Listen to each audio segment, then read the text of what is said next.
foi feito um grande esforço fiscal e monetário, de forma combinada, o maior da história do planeta.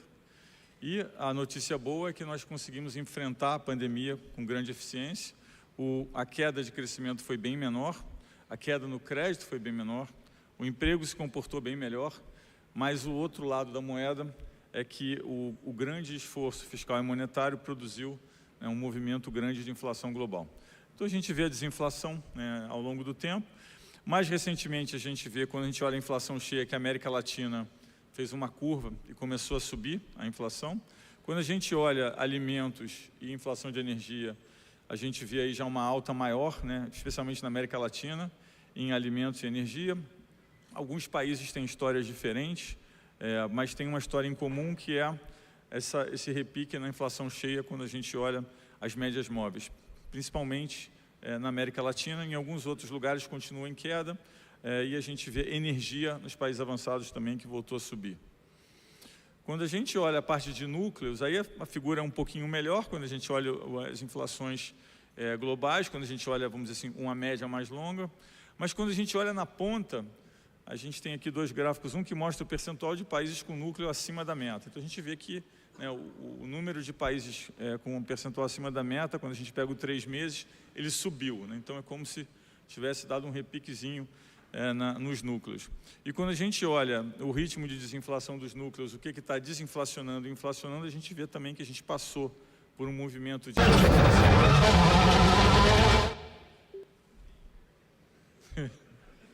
É só falar de inflação que... Então a gente vê que a gente veio por um movimento de desinflação, mas a gente vê que na ponta a gente tem tido em vários lugares, vamos dizer assim, uma piora marginal. Então a gente vê que o gráfico mostra, principalmente aí na América Latina, mas também, né, a inflação global, quando a gente olha na ponta, avançando um pouco os núcleos. Quando a gente olha mais dividido por países, a gente tem agora no mundo desenvolvido algumas histórias diferentes. Acho que a Austrália é uma história bem diferente, onde até a gente recentemente tinha precificação de alta de juros, e a gente olha de uma forma geral que as inflações convergiram, pararam de cair em algum momento, mais recentemente voltaram a cair um pouco na ponta, mas ainda acima das médias. Quando a gente olha o mundo emergente, a figura é um pouco diferente, a gente tem alguns países de comportamento diferente, a Colômbia, que veio com um processo desinflacionário um pouco mais atrasado e agora acelerou, mas todos também com a inflação, quando a gente pega a inflação cheia, acima da meta. E o Japão com uma história bem diferente, onde até recentemente qualquer aumento de inflação era comemorado, e agora a gente vê aí através, principalmente na parte de inflação de bens, um repique grande, e se iniciou um processo de ajuste que mais recentemente o Banco Central disse que será muito lento, inclusive que pode ser interrompido, ou seja, pode ser pausado. Quando a gente pega a inflação de serviços, acho que aqui tem um ponto importante, que a gente olha que a inflação de serviços ela é incompatível com a meta em grande parte do mundo. Está bem acima da meta, então a gente precisa ter uma desinflação de bens para a gente continuar com esse processo de desinflação, porque a inflação de serviços roda bastante acima, e em vários lugares não tem muito sinal de queda na ponta. No mundo emergente, a gente vê até um sinal de alta na ponta, e até lugares como a Índia, que tinha uma desinflação de serviços grande com números piores na ponta, em grande parte ligado ao mercado de trabalho, em alguma parte ligada a serviços também que são ligados e conectados com alimentos, mas o fato é que a gente vê, de uma forma geral, a gente vinha num movimento de desinflação, e esse movimento de desinflação deu uma atenuada, e mais recentemente em alguns lugares, principalmente quando a gente olha serviço, então a gente tem uma figura um pouco diferente. Quando a gente olha Estados Unidos em específico, a gente vê que continua o processo de desinflação, e aí abrindo os dados mais na ponta, mas ainda, né, acima da meta, né? Então, a gente teve um corte agora de 50 pontos básicos na taxa de juros americana. A gente vai falar um pouco sobre isso, porque é muito significante em termos de funding, de custo do dinheiro para o mundo. Quando a gente olha os componentes, a gente vê que a gente tem uma parte de aluguel que tem um lag, ou seja, que tem uma demora, né, e que é mais ou menos previsível, e que teve um certo erro em entender quanto foi o ponto de inflexão, mas agora a gente vê o preço de aluguel caindo e caindo assim, no movimento de tendência. E a parte de bens que caiu muito e agora voltou a subir um pouco. Aí tem um pouco de desinflação via importação, a gente vai falar um pouco disso também, o efeito da China, mas de uma forma geral, os Estados Unidos com uma figura melhor de inflação, parece em alguns dados que está desacelerando na ponta. Quando a gente olha os índices de surpresa, como era esperado uma desaceleração grande, até os índices de surpresa foram até mais positivos, principalmente na parte de crescimento. Então eu diria que tem um processo de desaceleração, mas que não é tão óbvio que vai ser uma desaceleração muito forte. Quando a gente pega, já olhando o tema de eleição americano, e olhando o fiscal, que é uma coisa que tem preocupado bastante as pessoas, eu tenho notado um debate maior sobre fiscal nos bancos centrais. Ontem a gente estava conversando sobre isso no jantar, porque até então era muito difícil ter uma conversa sobre fiscal no âmbito do BIS, onde tinha muitos bancos centrais. Mas eu acho que esse tema ganhou muita relevância desde aquela reunião do FMI de Marrakech para cá. Eu acho que isso é bastante falado. E aqui a gente pegou, né, um estudozinho que foi feito que mostra sobre as duas perspectivas, democrata e republicana, o que existe em termos de proposta e qual é o efeito fiscal. E a gente vê que não tem, né, redução de déficit à vista, tanto nas propostas democratas quanto nas propostas republicanas. Existe uma percepção que, no caso do republicano, é um pouco pior. Mas, de qualquer fato, não tem nenhum esforço. E nem a gente vê, quando vai em Washington, um debate muito acirrado vindo dos políticos sobre como vai ser o ajuste fiscal americano. Eu vou mostrar por que isso tem uma implicação para o mundo depois. Quando a gente olha outros fatores ligados à eleição, tem um fiscal aqui que eu já tinha mostrado no slide anterior. Isso aqui mostra basicamente, ao longo dos anos, como foi evoluindo o discurso fiscal, tanto da direita quanto da esquerda. E a gente mostra que, recentemente, tanto a direita quanto a esquerda tem um discurso mais pró-expansão fiscal. Isso não é só nos Estados Unidos, tem sido comum em alguns outros países envolvidos também. Um outro ponto que é muito falado na eleição americana é o protecionismo. Então, a gente faz aqui um exercício mostrando o que seria, né, o efeito desse protecionismo na inflação. Então, a gente faz aqui um estudo que foi feito. A gente fez, tem vários estudos nesse sentido, esse aqui a gente achou interessante. Então, a gente olha a eleição americana e tem 3 fatores preocupantes do ponto de vista de inflação. Tem a parte fiscal, tem a parte do protecionismo e tem a parte de imigração, porque tanto democratas quanto republicanos querem apertar a imigração. E os Estados Unidos têm uma mão de obra relativamente apertada e tem sido ajudado nesses últimos anos por uma imigração. Então, aqui a gente vê 2 estudos, um mostrando o caso de uma deportação de 1,3 milhões, outro mostrando um caso de deportação de 7,5 milhões, basicamente mostrando o efeito inflacionário que você tem ao longo do prazo, ao longo do tempo. E mostrando também que, na verdade, com a mão de obra apertada e com esse tipo de promessa de campanha, de uma forma geral, a gente vê, né, um processo onde as promessas são, em geral, inflacionárias. Quando a gente olha a política monetária, os Estados Unidos, vamos dizer assim, saiu na frente, na parte do mundo desenvolvido, na parte de corte, tem uma precificação mais agressiva em termos de corte, mas a gente vê que outros países começaram a seguir também.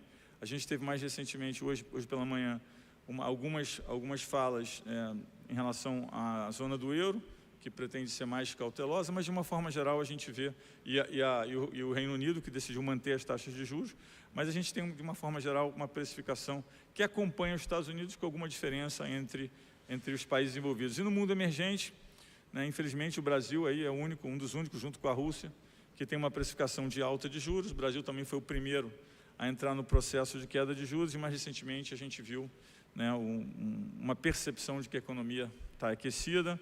Eu vou falar um pouco sobre isso quando a gente chegar na parte de Brasil. Quando a gente olha a política monetária americana, a gente vê que realmente o mercado colocou vários cortes na curva, ou seja, se antecipou um pouco. Quando a gente olha os DOTs, que é o que cada membro do FED acha que deveria ser a trajetória de juros para frente, eles não são compatíveis, né, quando a gente olha com o que está precificado na curva de futuro, ou seja, o mercado chegou a entender logo depois da reunião do FED que seriam vários cortes de 50, ou pelo menos que 50 poderia ser o ritmo. Depois, quando a gente viu o comunicado, a gente vê que, na verdade, os DOTs não dizem isso, ou seja, que vão ser quedas sequenciais de 50. Então, aqui a gente tem um pouco mostrando isso em relação aos DOTs e em relação ao que tem de precificação acumulada. A gente olha um pouco também o diferencial de juros americano, ou seja, a diferença entre o curto e o longo. Quando a gente vê o 2,10, ele já está no campo positivo, então foi uma recuperação rápida nesse sentido. Quando a gente olha a taxa de 10 anos também caiu, deu um repiquezinho na ponta, mas mostra aqui um cenário onde você tem uma desaceleração na economia, um ajuste de juros, mas é aquele cenário que a gente chama de soft landing, ou pouso suave. Então não tem nada nos preços que reflita uma preocupação com uma recessão mais forte ou alguma coisa desse sentido.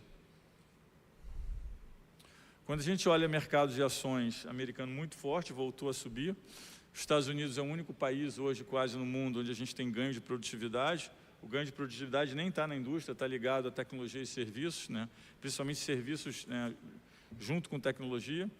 A gente teve aquele spike no risco, aquele aumento grande de risco naquela semana onde a gente teve um cúmulo de fatores do Japão, dos Estados Unidos e outros. Mas, de uma forma geral, a gente vê que o mercado americano segue, a parte de bolsa segue bastante forte. A parte de renda fixa também, a gente olha os spreads, e muito mais levado por tecnologia do que outra coisa. Mas vale lembrar que é, no mundo desenvolvido, o único país que tem crescimento forte e que tem ganho de produtividade. Quando a gente olha um pouco o que aconteceu naquele período, que a gente teve aquele quase mini crash da bolsa japonesa, foi um período onde você teve aumento de taxa de juros japonesa, você teve várias coisas acontecendo ao mesmo tempo. Na verdade, o que a gente vê é que tinha uma posição especulativa muito grande, né? Como o Japão tem uma moeda que era vista como volatilidade baixa e juros baixos, as pessoas sempre querem tomar dinheiro emprestado numa moeda onde os juros é baixo e a volatilidade é baixa, porque você tem uma arbitragem com menos risco. E o que se mostrou é que, na verdade, teve um ajuste nessas posições. Isso teve uma influência em várias coisas, inclusive em posições de bolsa americana, porque daí vinha, né, o funding, o financiamento dessas posições, mas a gente vê que foi um ajuste mais ou menos que aconteceu num período curto, mas foi um ajuste rápido em termos de posição especulativa. Então aqui a gente vê tanto a parte de futuros de ien, quanto a parte de bolsa contra ien.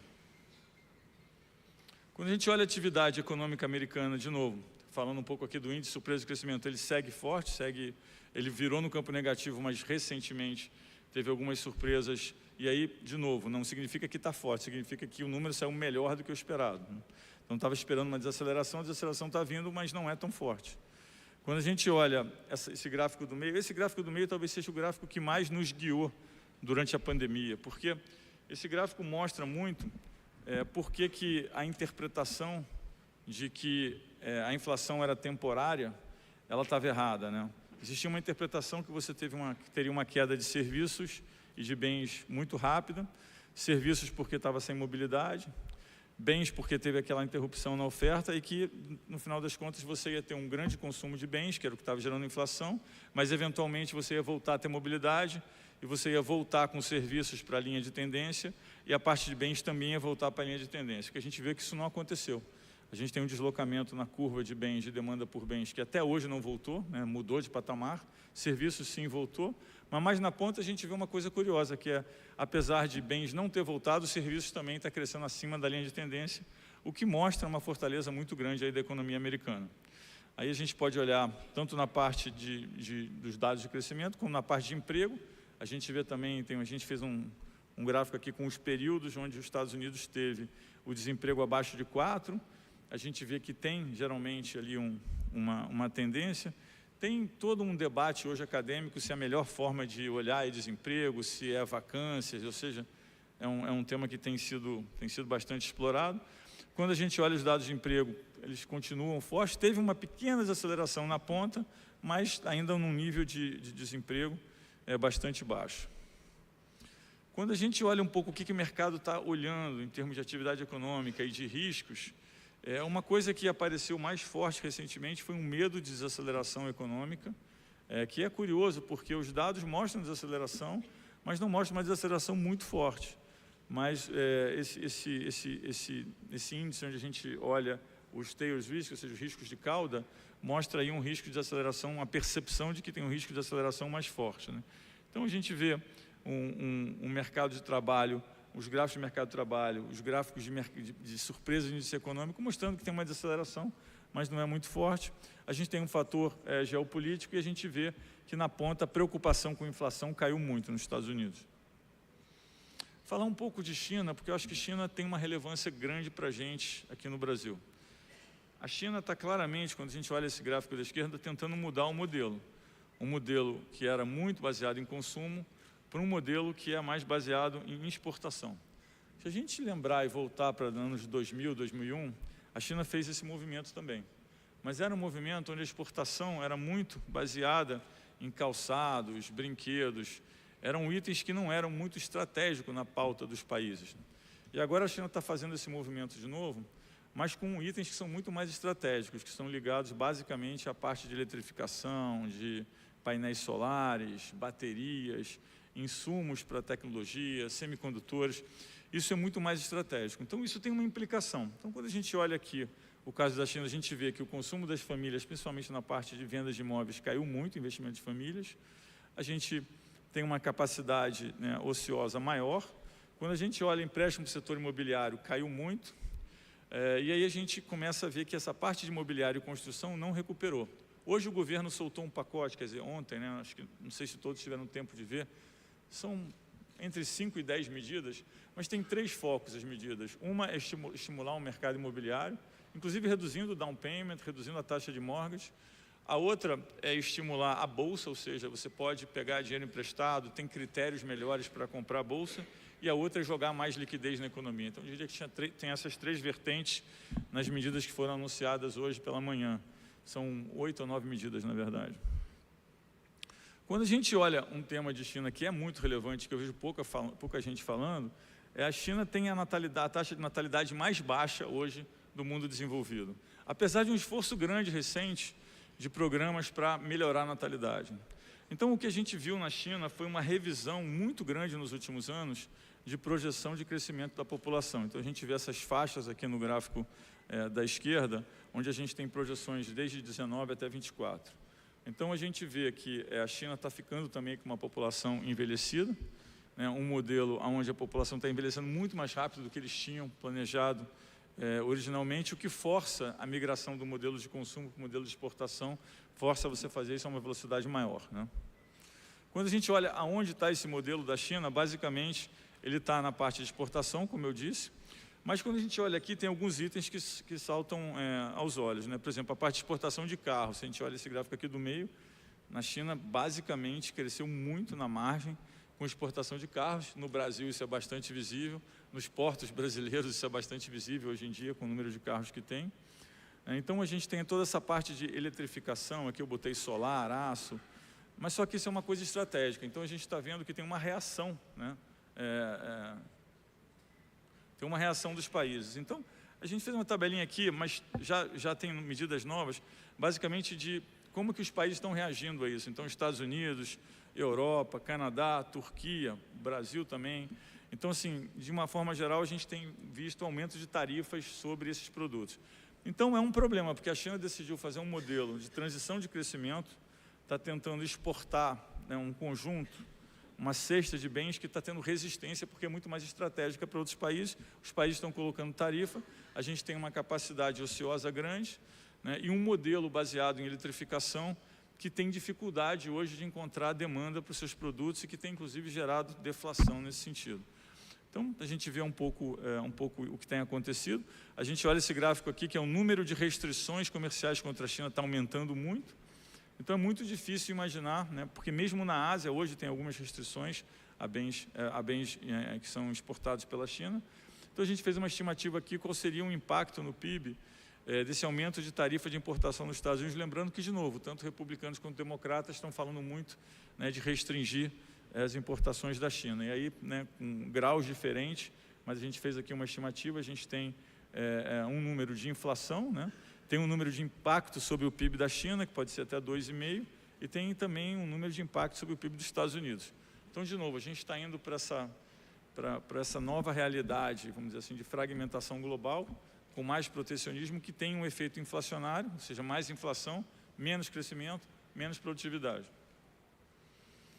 Um outro tema que eu tenho falado bastante, que eu acho que explica um pouco porque naquele dia o mercado oscilou tanto, e ele veio depois de algumas reuniões que a gente teve na Europa, onde basicamente o tema era alguns bancos centrais dizendo, olha, nós fizemos um grande movimento de expansão do balanço dos bancos centrais na crise, né? Mas isso custou bastante para vários países. Aqui eu acho que o exemplo mais nítido é o exemplo da Suíça, que perdeu 17% do PIB. O Banco Central perdeu 17% do PIB em posições de crédito, né? Imagina se isso acontecesse no Brasil, né? Então, mostra um pouco que foi um movimento muito importante, que protegeu muito o mercado, mas que gerou uma perda muito grande. Então, a conclusão disso é que se por alguma razão a gente, de fato, tiver uma desaceleração global maior, com a Europa com dificuldade de crescer, com a China desacelerando e com os Estados Unidos desacelerando, a barra para bancos centrais fazer o mesmo tipo de política ela é mais alta, né? Então, é como se os mercados não tivessem mais aquela opção embutida, né, que a gente está tão acostumado de que quando tem algum problema, os bancos centrais entram e ajudam. Então, é uma conclusão que saiu um pouco dessas reuniões. Então, eu coloquei aqui um pouco de material sobre isso. E aí mostra um pouco as perdas de balanço nos diversos balanços de Banco Central. E tem até muito mais sobre isso em alguns trabalhos feitos pelo BIS. Um outro tema é a política fiscal, né? Política fiscal, que eu acho que agora virou, né? Mais recentemente, nessa última reunião que eu tive de bancos centrais, foi um tema mais falado. A gente tem um movimento de dívida bastante explosivo, né? Tanto no mundo emergente quanto no mundo avançado. De novo, não tem nenhum tipo de ajuste à vista. Quando a gente olha aqui as projeções, a gente está falando de primário negativo em todos os lugares, né? Ainda, por bastante tempo, né? Então, as pessoas olham muito o caso do Brasil em específico, mas é um caso também global. Acho que tem poucos países no mundo produzindo primários positivos, né, para pagar o custo da pandemia. E aí, como esse custo foi bastante desigual, né, se a gente parar e pensar que o mundo emergente gastou 10% do PIB, na média. O mundo desenvolvido gastou 22%, 23%. E o que a gente chama de LIC, né, que é Low Income Countries, que são os países mais pobres, gastou só 4%. O que a gente vê no pós-pandemia é que tem uma dívida muito alta, a taxa de juros ficou mais alta, provavelmente vai ficar mais alta por mais tempo, e quem menos gastou, que são os países mais pobres, é exatamente quem mais precisa. E agora o custo de funding, o custo de dinheiro para eles está muito caro. O que, na verdade, faz com que esses modelos de agência internacional, FMI, Banco Mundial, fiquem mais relevantes, e a gente tem visto isso. Mas é um problema que a gente tem observado. Então, aqui um pouco da dívida global. De novo, é um exercício que eu sempre faço muito simples. Se você pegar Estados Unidos, mais Europa, mais Japão, é 2/3 da dívida soberana mundial. Esses 2/3 da dívida soberana custam hoje 3 vezes mais caro para rolar, pela taxa de juros, e teve um aumento esses 3 específicos de 23%, 24% durante a pandemia. Então, uma dívida maior, com uma taxa de juros maior, e a gente vê aqui no gráfico da direita o salto enorme do custo de rolagem da dívida americana. Lembrando que isso tem um efeito cumulativo ao longo do tempo. Quando a gente olha o que isso significa para o mundo emergente, para os créditos de mais baixo rating, a gente vê que a gente teve um aumento na concentração de vencimento, ou seja, uma diminuição de duration, ou seja, grande parte desses países, e é muito comum falar com países africanos hoje e escutar a reclamação de que eu estou com dificuldade de acessar o mercado, o juros está muito caro. Então, a gente vê uma participação cada vez maior do FMI nesse redesenho, nessa redistribuição, mas é um pouco, eu acho, já as rachaduras aparecendo, né, desse pós-pandemia, onde a gente tem uma dívida global muito alta e uma taxa de juros que, apesar de, né, ter começado a cair agora, muito dificilmente ela vai ser o que era antes da pandemia. Mudando um pouco para o Brasil, a gente teve um número até de inflação um pouquinho melhor, mas a gente olha, né, obviamente, um quadro mais completo. A inflação preocupa no Brasil. A gente tem um quadro, como foi mencionado na ata, onde a gente tem um crescimento bem acima do esperado, uma mão de obra apertada. Nós fizemos, inclusive, uma revisão para mostrar que o hiato está positivo. Então, a gente acompanha bastante de perto. Ainda não tem uma certeza absoluta em relação à influência da mão de obra apertada na inflação no Brasil, mas tem indícios de que isso, né, é um fator que começa a ser mais restritivo. A gente, né, tem olhado bastante a correlação entre os diversos tipos de serviço e a intensidade de mão de obra com, né, o que a gente tem visto de aumento de preços na ponta. Então, a gente, né, tem mapeado isso, a gente tem falado sobre isso há algum tempo já, mas, né, o que parece mais evidente, né, é que o Brasil, como a gente diz que o hiato está positivo, o Brasil está crescendo um pouco acima do potencial na margem. Aqui, de novo, a parte de serviço, a gente separa entre sensíveis à inércia, sensível à ociosidade e a parte de intensivos em trabalho. Esse é um gráfico que eu já mostrei algumas vezes, a gente só fez uma atualização. De novo, a gente teve até dados de núcleo um pouquinho melhores no último número, mas quando a gente olha a dinâmica de inflação, é uma dinâmica que ainda preocupa o Banco Central. Eu vi que o Zé Olímpio falou sobre a seca na introdução. A gente tem olhado bastante isso também.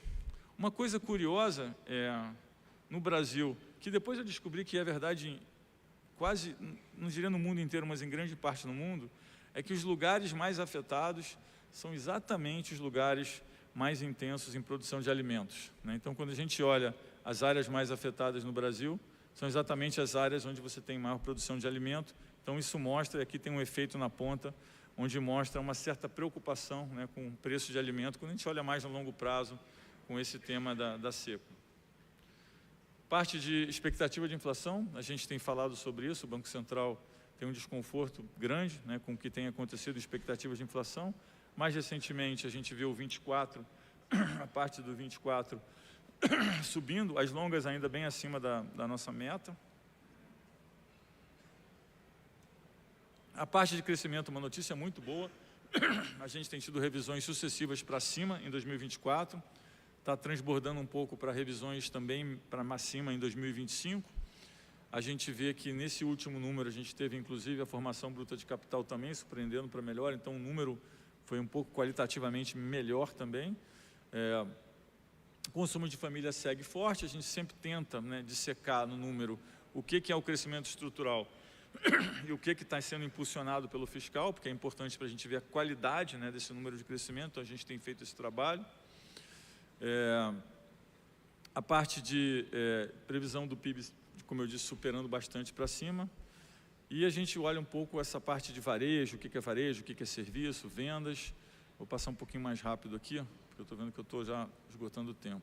Mercado de trabalho também muito forte. Nesse gráfico que parece que tem uns cabelinhos assim, é basicamente em cada momento no tempo, qual era a previsão de desemprego. E a gente vê que o mercado errou muito, né? Em cada momento no tempo, na linha azul, quando você vai descendo, a previsão, que é a linha cinza, é que o desemprego ia voltar a subir.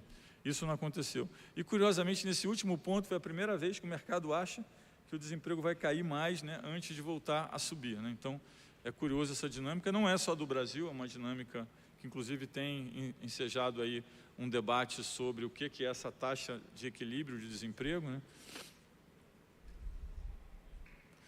Eu vou passar aqui, só falar um pouco de mercados.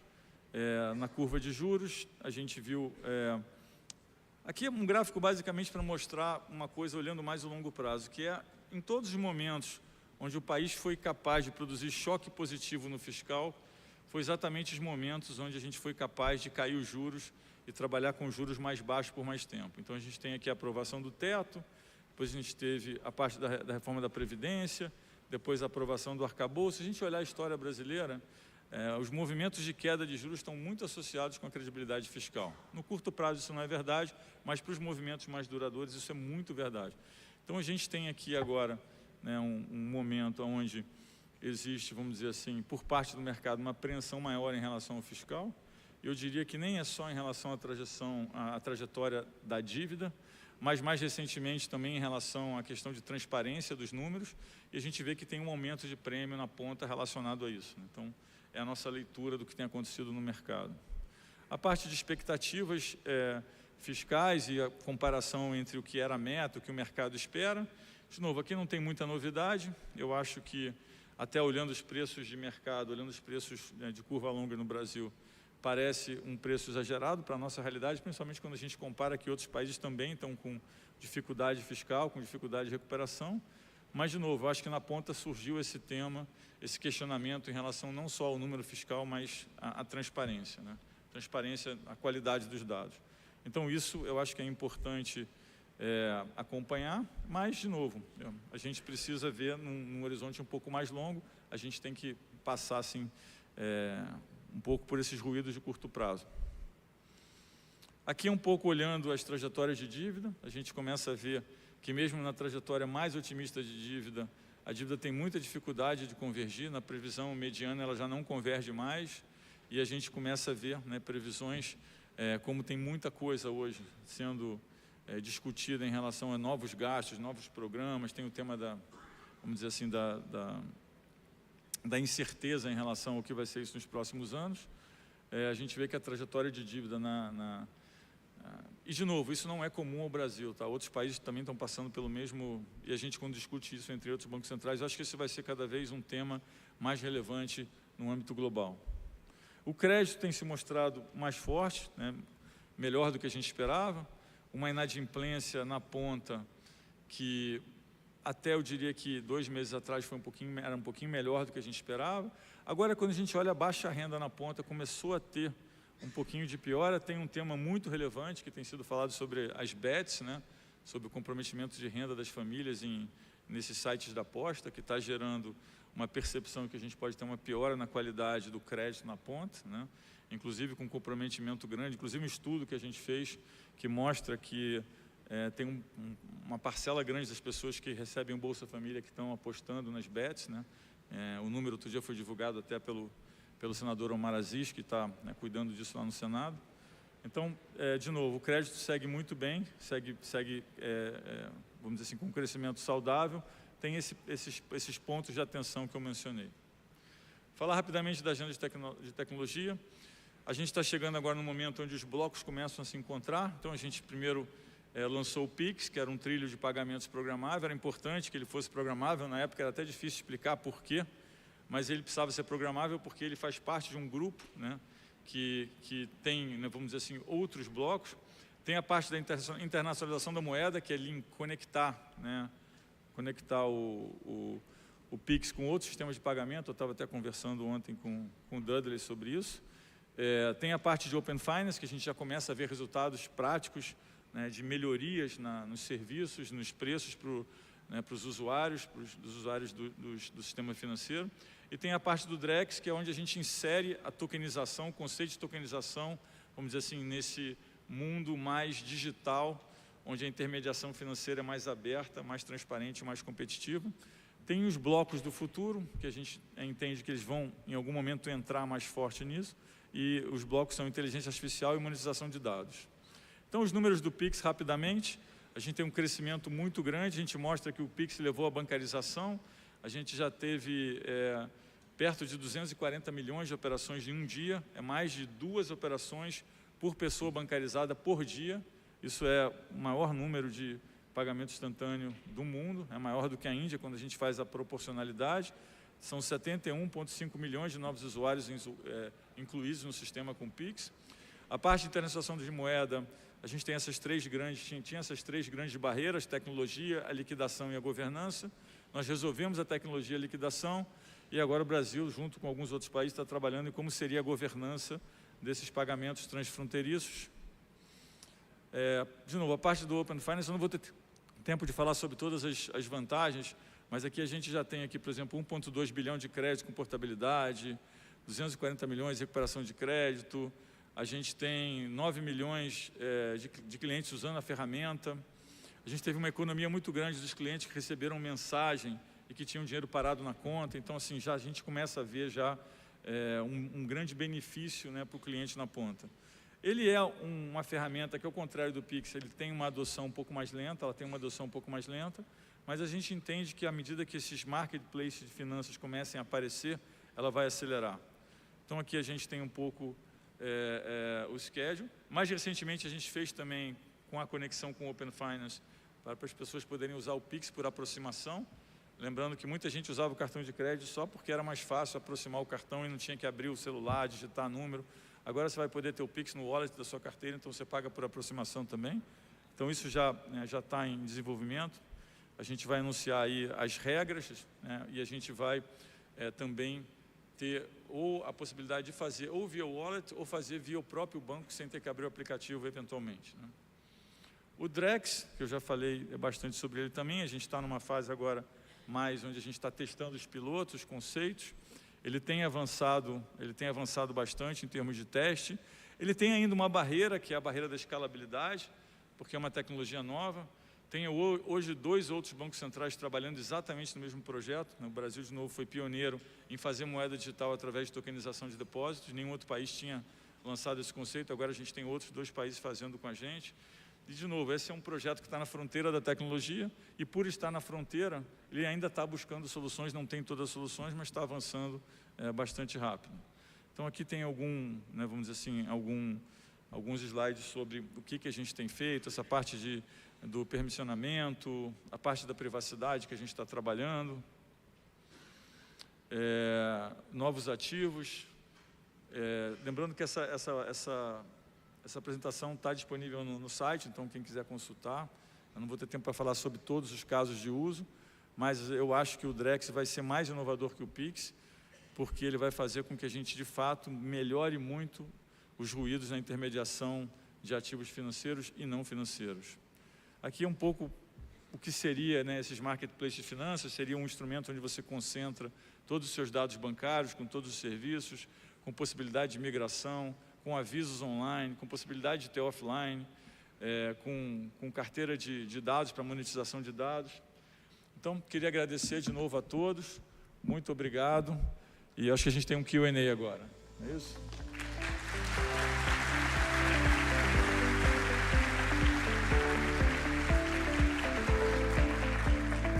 Bom, nós temos na tela o QR Code. Quem desejar fazer perguntas ao presidente Roberto Campos, por favor, fique à vontade, receberei aqui na mesa, no tablet. Presidente, enquanto as perguntas ainda vão chegando, eu gostaria de começar com um ponto importante. Existe uma discussão hoje no mercado, entre os economistas, se haverá algum aperto fiscal no segundo semestre, se não haverá aperto fiscal. A ATA, ela falou que ela espera alguma desaceleração dos gastos do governo olhando para frente, para o segundo semestre. E eu queria entender como isso pode impactar, ou como está impactando nas projeções de inflação do Banco Central, já incluindo possivelmente o segundo trimestre de 2026, dado que o horizonte relevante no quarto trimestre desse ano será o segundo trimestre de 26. Bom, o Banco Central sempre é mais difícil falar de fiscal, mas a gente usa, né, porque a gente precisa de usar como input, ou seja, como dados nos nossos modelos, para calcular, para entender esse processo de convergência de inflação. Então, a gente entende que o próprio arcabouço força, né, uma diminuição em termos de gasto fiscal do que foi feito no passado. O quanto a gente não se arrisca a colocar, mas a gente entende que vai ter, sim, uma desaceleração de gastos. Isso já está nas nossas projeções. Mais recentemente, como eu disse, surgiu esse, vamos dizer assim, esse prêmio de risco advindo não da trajetória, né, vamos dizer assim, e do número de gastos, mas sim da transparência em relação aos números. Nós entendemos que, olhando os preços de mercado, parece haver um exagero, né, em relação ao que foi feito, mas estamos acompanhando porque é importante para a nossa função-reação. Em relação, você tocou num ponto importante, que é em relação às curvas de juros, né? Inclusive está na sua apresentação. Nesse momento, as curvas de juros precificam que a Selic deve chegar a em torno de 13%, que está precificado hoje no mercado, incluindo a possibilidade, precificação de mercado, de uma alta de 60 bases na próxima reunião do Copom, enquanto que os economistas, pelo Focus, esperavam até a semana passada a Selic no máximo em 11,5%, e agora na semana em 11,75%. Como que o Banco Central está analisando essa discrepância entre a precificação do mercado neste momento e a expectativa dos economistas? Olha, o Banco Central não olha uma coisa só, né? A gente olha os nossos modelos, a gente olha o que é a expectativa de economistas, a gente olha o que está nas curvas futuras, a gente olha, às vezes, a inflação implícita, porque dependendo da demanda e oferta, e às vezes de ajuste de índices, como o IMA, por exemplo, a gente tem, vamos dizer assim, distorções entre taxa nominal e taxa real. Então, a gente olha um monte de coisa. De fato, a gente percebeu mais recentemente que teve um aumento na parte longa, um aumento no prêmio de risco, que se refletiu, né, ao longo da curva. E, como eu disse, olhando o mercado, isso parece estar associado a uma dúvida em relação à transparência dos números fiscais. E a gente olha, né, a precificação e tem a percepção, né, nossa percepção, é que parece já gerado dado, né, o que aconteceu, mas, de novo, não é nossa função analisar, vamos dizer assim, julgar os preços de mercado, e sim entender o que os preços de mercado têm de informações que a gente pode usar na nossa função-reação. Ótimo.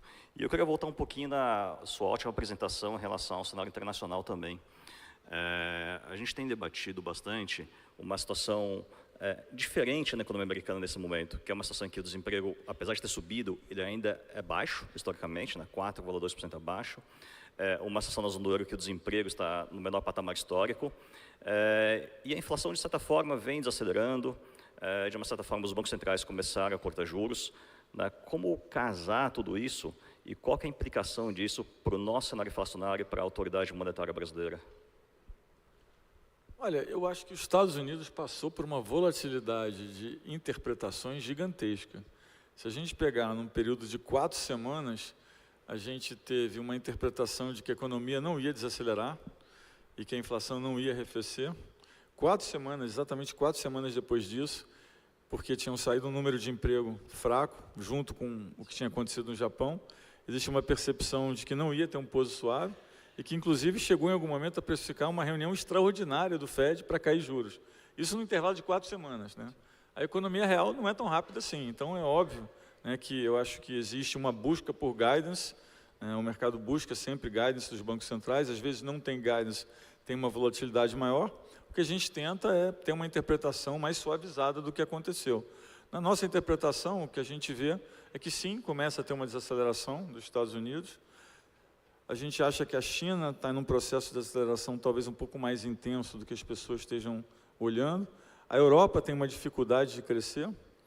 A gente tem uma população envelhecida e um custo fiscal muito alto. Então, assim, quando a gente olha o resultante disso, a pergunta é, bom, mas a gente está tendo produtividade? E aí também foi uma das sessões que a gente teve com outros bancos centrais mais recentemente. Poucos lugares do mundo têm ganho de produtividade hoje. Você tem os Estados Unidos, que tem ganho de produtividade, na Europa não tem. Na Ásia, os países que tinham hoje têm muito menos, na América Latina não tem. Então a gente tem uma situação fiscal complexa, porque se gastou muito dinheiro na pandemia, muitas contas para pagar, tem que pagar a transição verde, tem que pagar a fragmentação, tem que pagar a guerra, né? E, ao mesmo tempo, a gente tem uma população que envelhece e a gente não consegue ter ganho de produtividade. Então, isso é uma preocupação, que eu acho que é uma coisa muito mais de longo prazo, não é uma coisa do nosso dia a dia, né? E isso tem, vamos dizer assim, transbordado um pouco nessa inquietude do mercado em relação ao que tem acontecido no curto prazo. Eu acho que hoje tem uma ansiedade muito grande em relação a qual é o tipo de política econômica que os Estados Unidos vai fazer e o que isso vai significar para o mundo. Eu queria aproveitar, então, o seu gancho sobre produtividade e recebi uma pergunta aqui interessante. Recebi várias perguntas já da plateia em relação à produtividade. Uma das perguntas interessantes que fala o seguinte, que o nosso colega ele fala em relação à relação capital-trabalho, tá? Que a relação capital-trabalho não estaria tão alta no Brasil. Então, como que a gente poderia, quais os movimentos que seriam recomendados para se aumentar a produtividade aqui no Brasil? Olha, essa é uma questão que, para responder, eu precisaria de 1 hora. mas tem várias coisas no Brasil que têm sido feitas e que eu acho que têm melhorado na produtividade. Talvez o nosso crescimento estrutural seja um pouco maior, um pouco pelas reformas que foram feitas. A parte trabalhista claramente aparece já em vários trabalhos que teve um ganho da reforma trabalhista que foi feita. Tem uma parte de saneamento, uma parte das reformas que foram feitas que a gente ainda vai ver, né, ganhos pela frente. A lei de liberdade econômica claramente reduziu o custo da burocracia de abertura de empresas. A gente vê que o prazo médio de abertura de empresas caiu muito no Brasil. Então, quando a gente olha alguns anedóticos, a gente vê, né, que tem algum ganho na ponta. Quando a gente olha o número de produtividade em si, a gente vê que o Brasil tem um ganho de produtividade grande na parte agro. Quando a gente subtrai a parte agro, o resto, né, ainda está no terreno negativo, e está no terreno negativo há algum tempo. Tem um tema de impostos também, que a gente cobra muito mais imposto no capital do que na mão de obra. Isso força com que você faça um processo produtivo com menos unidade de capital para mais mão de obra. Isso também não é uma coisa que favorece muito a produtividade. De novo, são vários fatores, eu acho que eu não teria o tempo para falar sobre isso, acho que seria uma nova sessão, mas acho que é um tema interessante. Lembrando que quando a gente olha a produtividade no mundo, a gente passa por um momento ruim, né? Um momento de fragmentação das cadeias. A parte de comércio internacional, que foi muito bom para a produtividade, ela está danificada. Você tem uma parte de custo da transição, né, vamos dizer, dessa transição energética, que é muito importante para todos nós, mas que tem um custo no curto prazo. Então, tem muita coisa, eu acho que, na mesa para analisar em termos de o que são os fatores relevantes para a produtividade no futuro. Talvez a inteligência artificial também ajude nesse ganho de médio prazo, longo prazo também. Tem muitos estudos nos Estados Unidos. Nos Estados Unidos, curiosamente, hoje, quando você olha o ganho de produtividade, não dá para dizer, e isso foi até uma sessão que a gente teve outro dia também com outros banqueiros centrais, não dá para dizer que a inteligência artificial está gerando ganho de produtividade.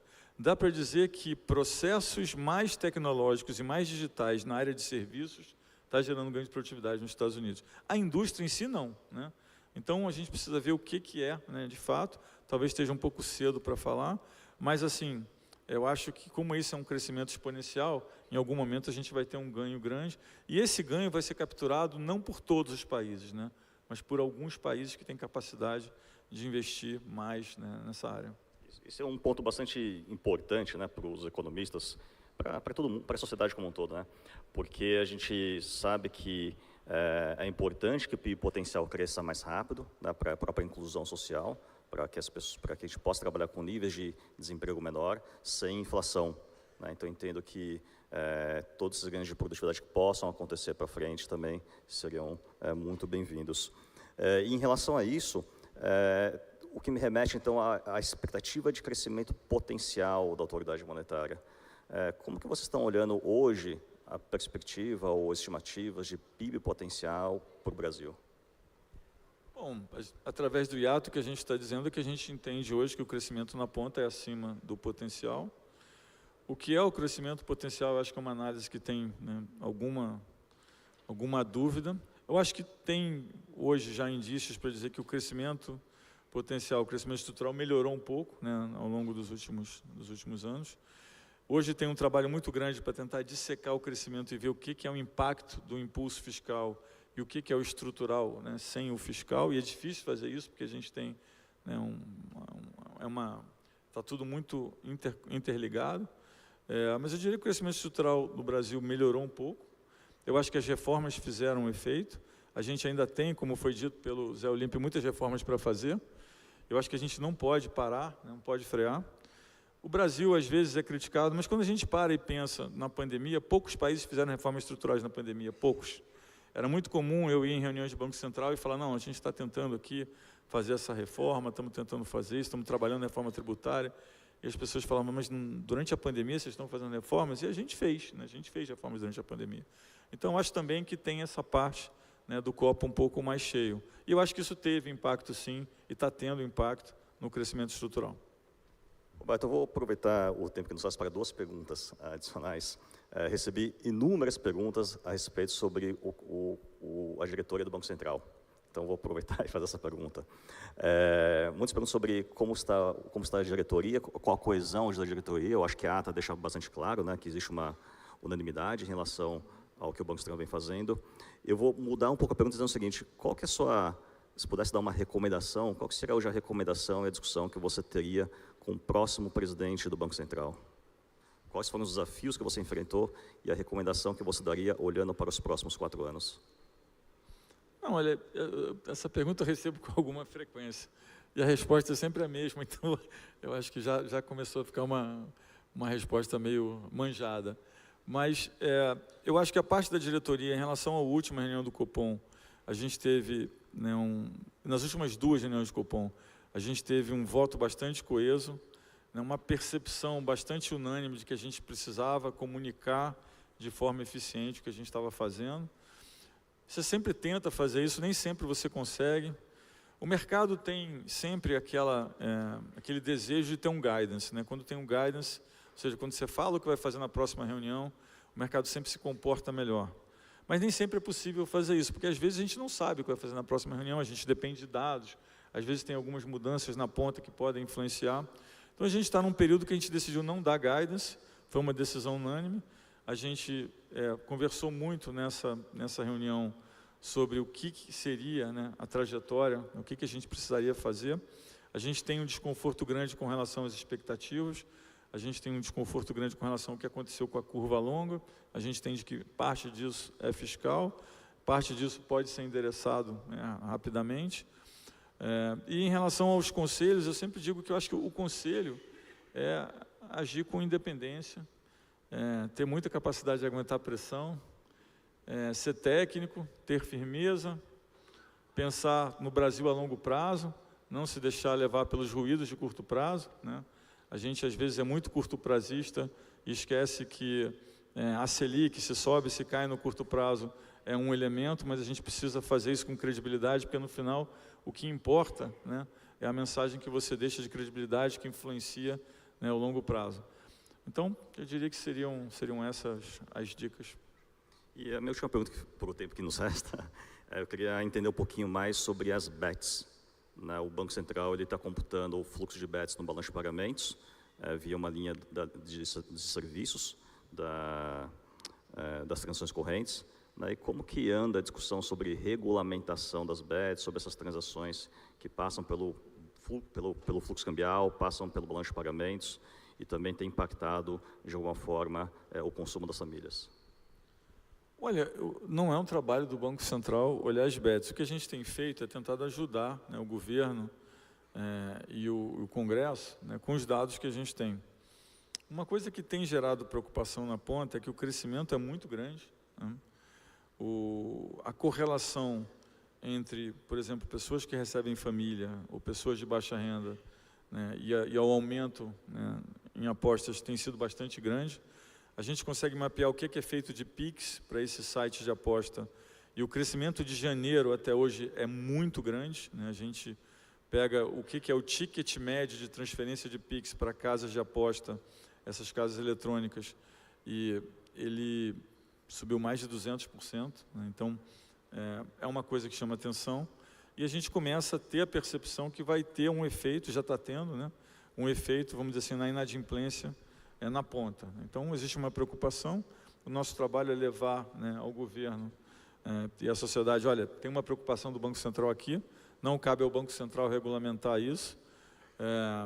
A gente também discutiu com outros países para entender como é que foi esse ciclo em outros países, mas o crescimento no Brasil tem sido muito rápido e eu diria, do meu ponto de vista, que é bastante preocupante. Ótimo. Roberto, muito obrigado pelas suas palavras, pela apresentação, muito enriquecedor. Muito obrigado. Muito obrigado a todos.